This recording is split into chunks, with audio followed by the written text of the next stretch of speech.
सौराष्ट्रे सोमनाथं च श्रीशैले मल्लिकार्जुन उज्जैन्यां तु महाकाल ओंकारममलेश्वर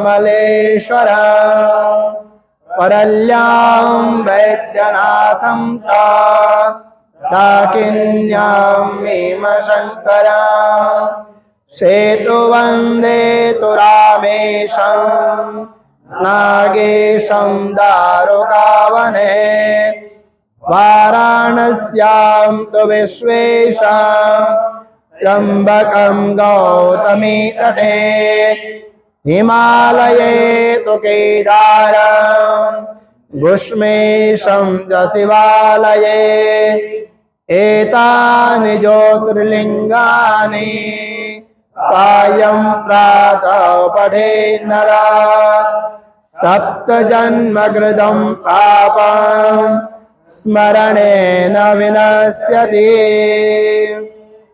बोले बद्री विशाल भगवान के, केदारेश्वर महादेव के, नृसिंह भगवान के, नवदुर्गा मैया के, नमः पार्वती पतये।